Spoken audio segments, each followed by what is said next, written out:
you guys probably wanted to do a Zoom, huh? No, it's better in person. It's much more effective. I know. I think we're all sick of Zoom. We're all zoomed out. Stay right here so I can find you.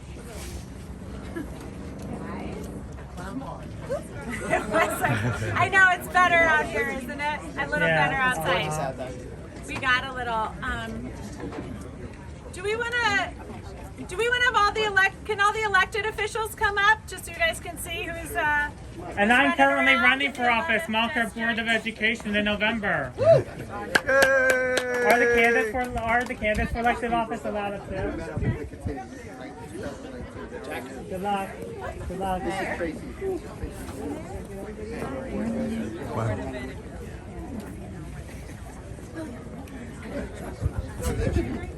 It's okay if candidates for office come up too.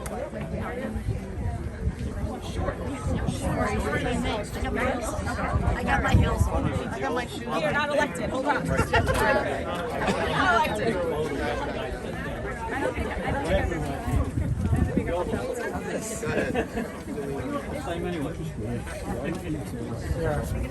All right. Hi, everyone. Hey, Jackie. Hi, everyone. Hi, Jackie. Guys, welcome to the first campaign of Kickoff of 2022. For those of you who don't know me, my name is Jackie Burns. I am Mikey's campaign manager this cycle. I am no stranger to Team Mikey. I was Mikey's communications director in 2018 and 2020, and I am so excited to be back on Team Mikey so we can deliver our third victory for the 11th.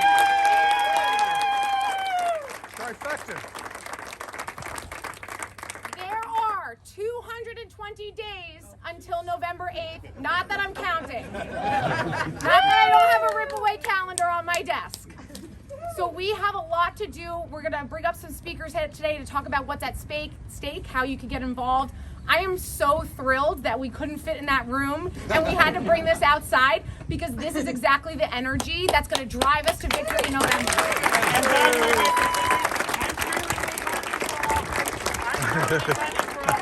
Malker Board of Education in New Jersey in November. I'm currently running for office as well. Malker, New Jersey Board of Education in November for a second time. Yes. All right. Without further ado, I'm going to bring up Chairman Chip Robinson from Morris County. Thank you, Jackie. What's up, everybody? Welcome. All right, Chip. Thank you so much for coming out today. Most of you know me. I'm Chip Robinson, the Morris County Democratic Chair. I am so excited to be here with our great member of Congress, Mikie Sherrill. Thank you. Everything is at stake this fall. Everything that we believe in as Democrats is at stake. We've had a great representative for these last few years. She's voted with us and supported women's rights, LGBTQ plus rights, voting rights, civil rights, our environment, our SALT deductions, our infrastructure, and our transportation. And I couldn't think of a better person to have in office right now with the crisis in Ukraine than somebody who has the foreign policy chops of Mikie Sherrill and the stature of Mikie Sherrill. But it's also a very, very dangerous election, and that is my plea to you. The president's party traditionally loses a lot of seats in the first midterm elections. And, quite candidly, they lose purple seats, not the deep blue seats. Seats like this one. And this seat is a seat that the Republicans are seriously contesting. The Republicans in Morris County just took Parsippany back over. They had 1,000 people at their nominating convention. We would be very foolish if we thought, oh, because Mikey has added a couple of Democratic towns, it's in the bag. We have to work our butts off between now and November. We have to knock doors, we have to make phone calls, we have to talk to our friends and neighbors. I'm talking to everybody here in Morris County that's here. We have a great commissioner slate. I see T.C. McCourt, Alicia Sharma, and Judy Hernandez. We got to get out the vote for Mikey, for Tom Malinowski, and for our great commissioner and local candidates. It's all on the line this year. If you don't think that the Republican Party is scary, you're not paying attention. If they take over the Congress, it'll probably be weeks until they're drawing up impeachment articles against Joe Biden. That's how crazy they are. So we've got to fight. We've got to get out there on the streets, get out there on the doors, and donate money. Thank you so much for coming out today. I'm going to turn it back over to Jackie.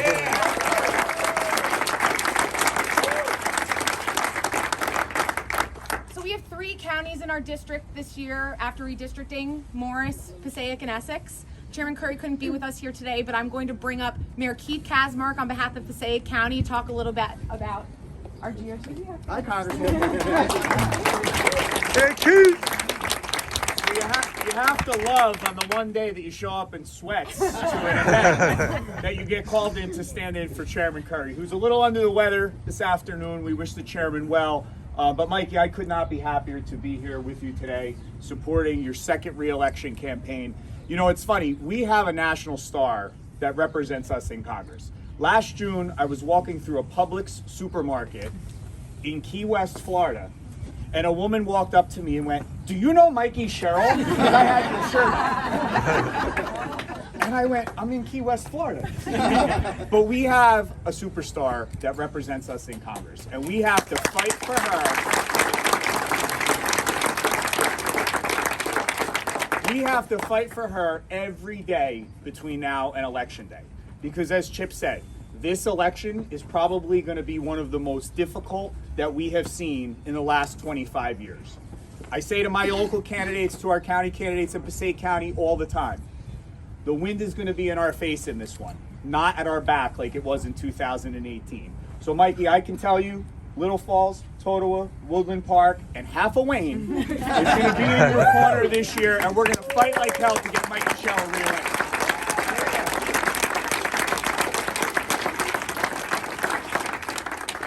Last but not least, we have Essex County, where our headquarters are right now. We are so thrilled to be representing 5 new towns in Essex County this year.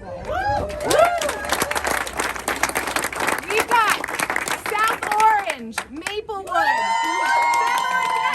Maplewood, Milburn, Belleville, and Glen Ridge. And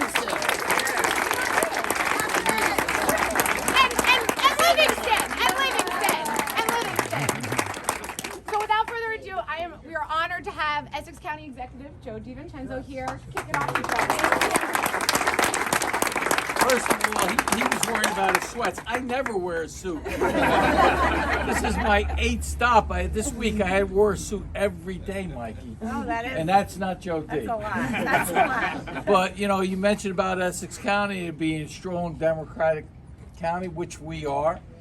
All right. I've been involved in politics a very long time throughout here in Essex County. I know how the wind blows. Right now, it's not good for us. I have to tell you, last year, the governor's race was very, very close. There was another 2 weeks. We probably would have lost that race. And All right. unfortunately, we lost Sweeney, which was not good. Right. Okay, but, you know, the thing we have to do is we have to work. We can't take it for granted because everything that's going on. I talked to Jill, who's her chief of staff, and I told her, I said, listen, I could feel it out there. There's something out there that's not good for us. They're counting us not getting our votes out because it's going to be a very, very low turnout. When you're for somebody, you'll definitely come out, which everybody loves Mikey. Nobody knows that. Mikey's been a great congressperson there during this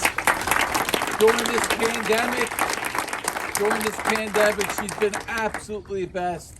She's been there, she's been supportive, but also she knows her way around down in Washington, and we were able to get funds so that support our 5 vaccination sites.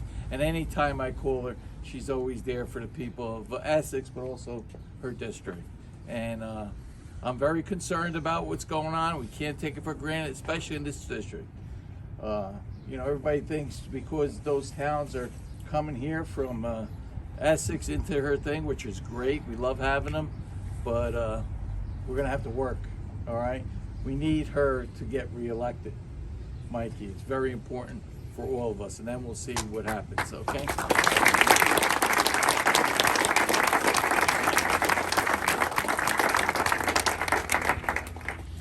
The other thing is I'm running too. I'm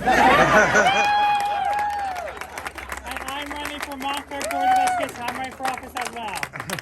So, as the county executive just said, we are so lucky to have Mikie Sherrill as our Congresswoman here in the 11th district.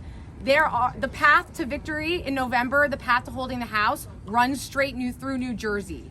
We have so many, yes, we have vulnerable seats, and there could be a Kevin McCarthy as Speaker of the House. If we don't do anything, we don't boo, we vote. We don't boo, we vote. Very good.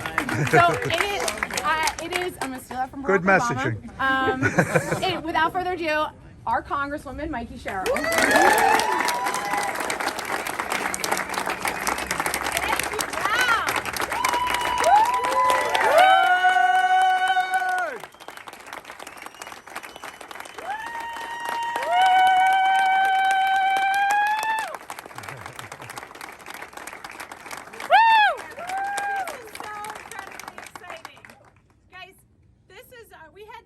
I got stuck in Washington, not atypical. So I'm voting, and we keep trying to, I kept saying, I'm gonna get back for the kickoff, and finally we had to cancel it. So we put it back on the schedule, and I thought, oh, we'll just do what we can. We gotta get it kicked off so we can start getting on the doors. So to come here today and to see this amount of energy and enthusiasm is really exciting and amazing. So thank you. It's incredible. I have to tell you, I've told some of you already, I marked the start of this congressional season from January 6th. I marked the start. Usually I mark the start of my term in Congress from the day I got sworn in, but this time I'm marking it 3 days later, because that's really what set us off on a different trajectory. And I think, when I think of that day, I was in the gallery section. The gallery section is the balcony overlooking the floor of the House of Representatives. I was up there because we were all spreading out because of COVID. We were sort of in the throes of COVID. And so I'm up there in the gallery, and I saw the Speaker of the House removed from the floor by Secret Service. And I'm going to give each and every one a pro tip. If you're ever on the House of Representatives and the Speaker of the House gets removed, that's a good time to leave. Note that. I didn't. To the point where, as I saw the whole floor get evacuated, we were stuck in the gallery. We were the last group to get evacuated. And there I was, and I was on the floor because we were worried about active shooters, and I had my cell phone in one hand, and I had my gas mask in the other.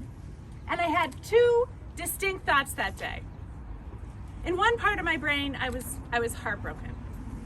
I never in my life thought that I would be attacked while on the floor of the House, certifying our nation's election, by an angry mob of Americans sent by the President of the United States because he didn't want to leave office. I never thought I would see that. And then there was the other side of my brain. And that was the side of my brain that, as I was sitting there, thought to myself, I knew this was going to happen. I knew it. I knew he wasn't going to leave office.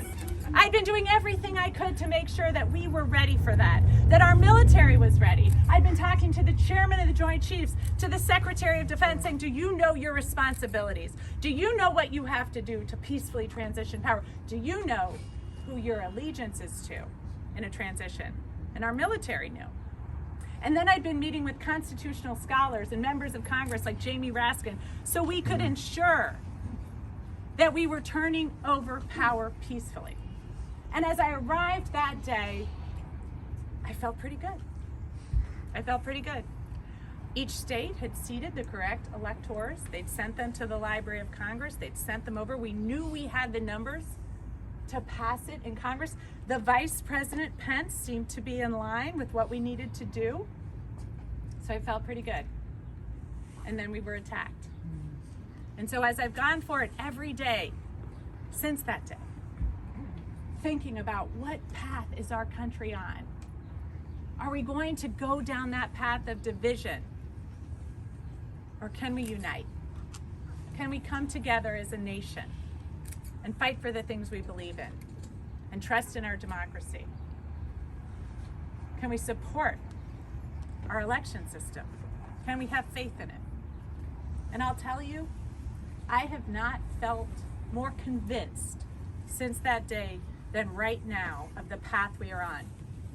I feel that way because I've seen us come together to support democracy in Ukraine. And it's sort of like holding up a mirror. as we look for what we need to do. I feel that way because I see more and more people coming out and focused on this election and understanding how important it is and what we need to do. I feel that way because of all of you. We know which path we're on. And I will tell you, in 2017, when I started to run, in 2018, when we were all coalescing around what we needed to do, we brought the nation along with us. And so when I hear people saying, I don't know if we've got the right messaging, I don't know if we're on the right track, when I hear that, I know exactly how to get them there. And quite frankly, it starts in the 11th District of New Jersey. Woo!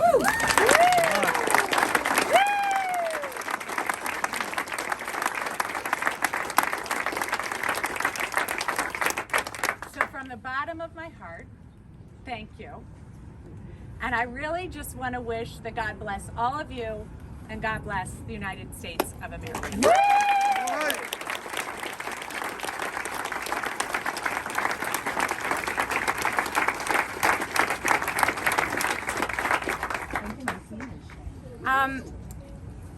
We're really excited to kick off today and have so many familiar and new faces with us. We have a long road to November and we have a lot of work to do. The number one thing we're hearing on the doors right now as we're going to collect petition signatures is there's an election in November. In our current district, I'm not even talking about in the new towns, it's Mikie Sherrill's on my ballot in June. So we have a ton of voter education to do to talk about the things we've accomplished that Mikie's accomplished in Congress, to talk about the path forward. I like the first way, that we've accomplished. That we've accomplished.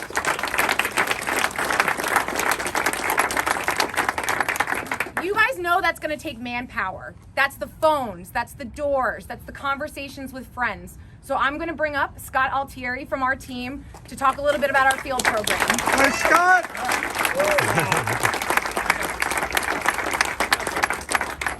First, thank you everyone for coming out. Everyone, we've been doing petitions for the last month. You all have been incredible. If you have not signed a petition yet to get Mikie on the ballot, we have a couple up here. We have 2 more days left, so make sure you sign. Going forward, the field program, like Jackie mentioned, we're going to be knocking doors. We're going to be phone banking. We're going to be text banking. There'll be postcards, literature drops, all the stuff that we did in 2018 to get Mikie elected. We're going to be bringing it back in full force. We have sign-in sheets down here. If you didn't sign in yet, you can indicate on there how you'd like to volunteer, and we can add you to our list to reach out. If you're part of our many grassroots organizations, thank you. Big round of applause. NJ11 for Change, Blue Wave, Moms Demand Action, Tri-Town Dems, all of you. Thank you. Back to Chatham Moms for yes. Change, 2511. There are a lot. Action. We are nothing without our grassroots. If you're part, Team Wayne, I know it's sorry. If you are part of one of these groups or have been in the past, find out how they're going to start working with us this year. Get engaged. Everyone's doing different things, but everyone can chip in a certain way. So with that, if you have any questions, find one of us. We all have the staff badges on, and we'd love to talk about getting more engaged. Yeah. Thanks, Scott. Thank you. Hi, Scott.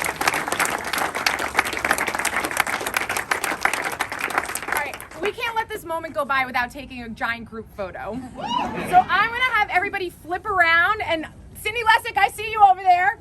We're going to take a picture facing that way. If we could bring you guys up, and we'll take a group shot. And we're signing off. Quite a big group. So where do you want to follow you? Short people aren't going to be Exactly. That's right, we saw the good part.